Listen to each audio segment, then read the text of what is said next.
you very much. That is generous, too generous. The work that you all do here and are doing today is really nothing short of inspiring for all the rest of us that are watching. This is the toughest part of transforming education. That's getting into the nitty-gritty of how to make the schools that have been persistently and for far too long struggling the most, how to get in there, change it, and make it all the more better. So I admire your commitment and your willingness and your ethic, and hope that we can be helpful to you as you dig in and do this, just the work that's going to change people's lives.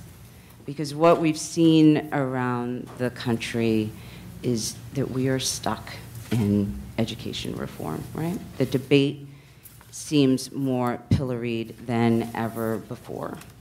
In some ways, there is more hope than we've seen in certainly the past decade or two.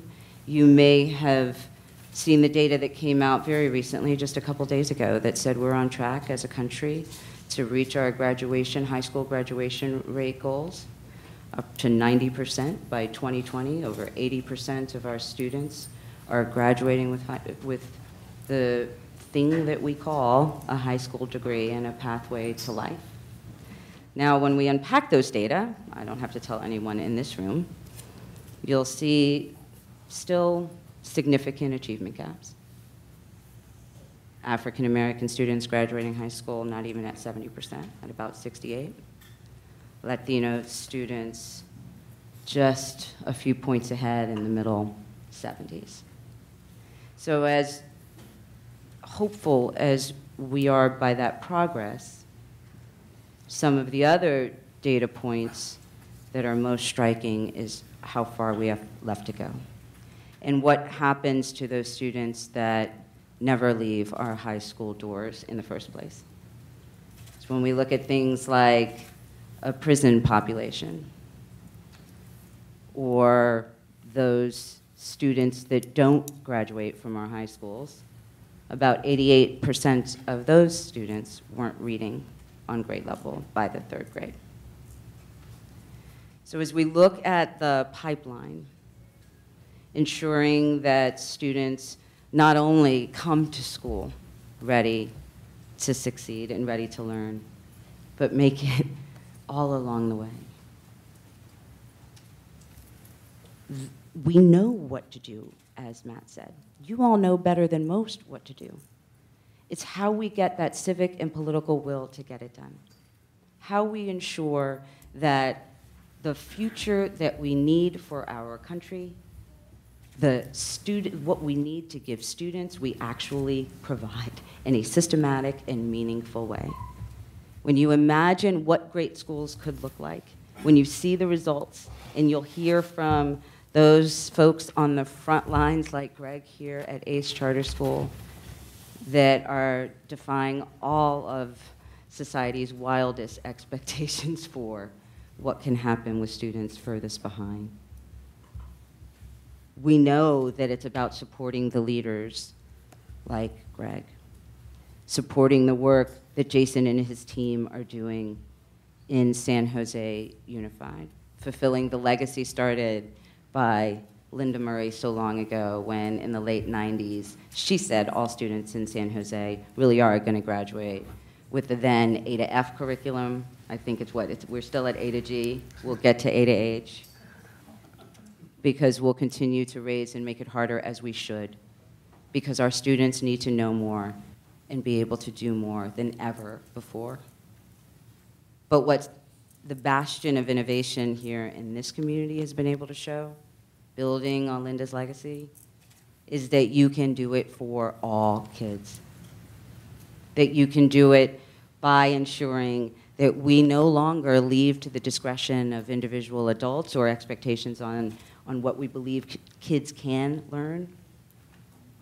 We do it by changing our own mindsets so that we have growth mindsets, and we know that we can teach students from wherever they are and get to where they are going. We can only do that by rewarding and supporting and retaining our most effective teachers. We can only do that by respecting the profession and respecting students' needs as well. We can only do that by looking at things like the Common Core curriculum that is really about common sense standards and making sure that we hold our policymakers accountable for what I hope is not rhetoric about implementation in this state.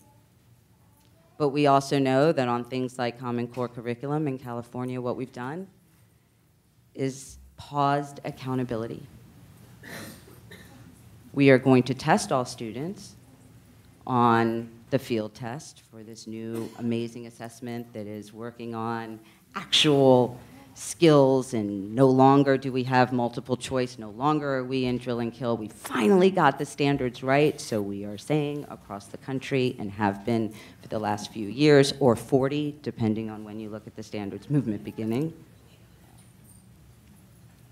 But we've decided that implementation means we're not going to provide any of you, your students, your communities, your families, the data about their student performance. We're not going to hold schools accountable for a rate of progress over the next little while, whatever that means.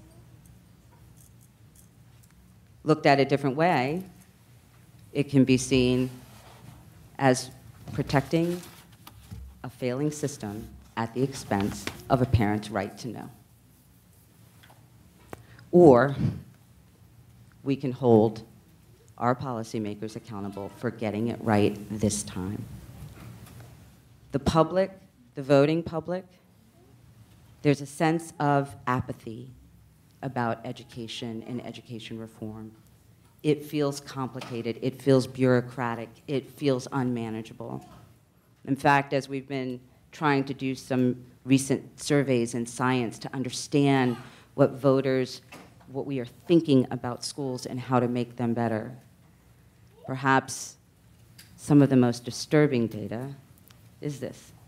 More Americans believe that we will find life on Mars in their lifetime than we will once again lead the world in test scores. What does that mean about our hope to make this a national priority? You all are on the front lines of this work. You know that this is a movement motivated by a moral imperative, a demographic imperative, an economic imperative. But we, as a collective, have to convince the public that it is worth doing the hard work and making the tough investments. And the only way to do that is to show what's possible by taking our lowest performing schools and ensuring that they have what they need to succeed moving forward.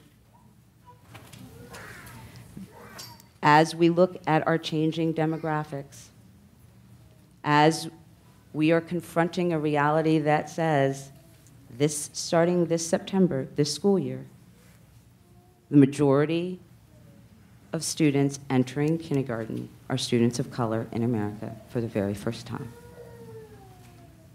The same year of the 60th anniversary of Brown versus Board of Education.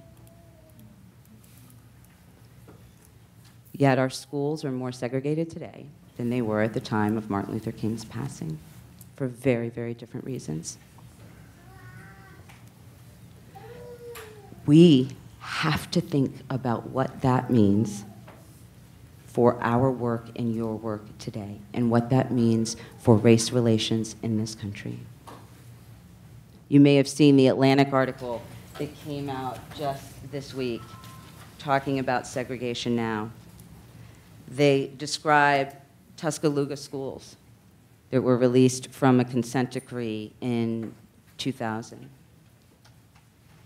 She says, freed from court oversight, Tuscaloosa schools have seemed to move backwards in time. In that district today, nearly 1 in 3 black students attend a school that looks as if Brown versus Board of Education never happened. Now, we know that the reason for more segregation today is different than it's ever been before. The laws that created it and allowed it have gone away. It is based on housing patterns and community choices. And we also know that integrated schools in no way make for a great school alone.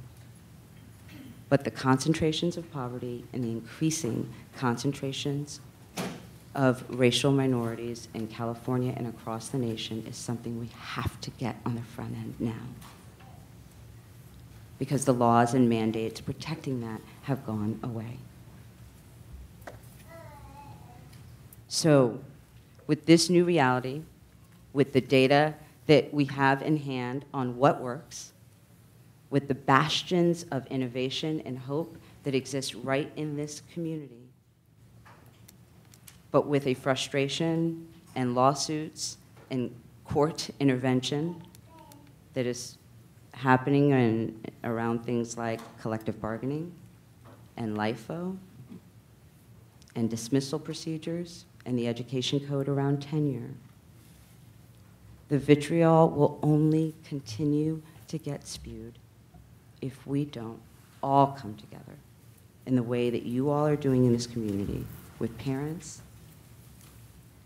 and city officials and business and school folk to do what it takes to change. If there is something that is missing in the research, in the work that you know, help us give you the megaphone to show what's possible.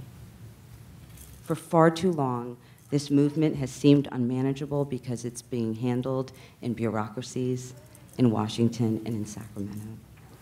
This push towards local control of funding, the push towards local decision-making, means that finally we are recognizing the power of a local community to do what's right by its kids.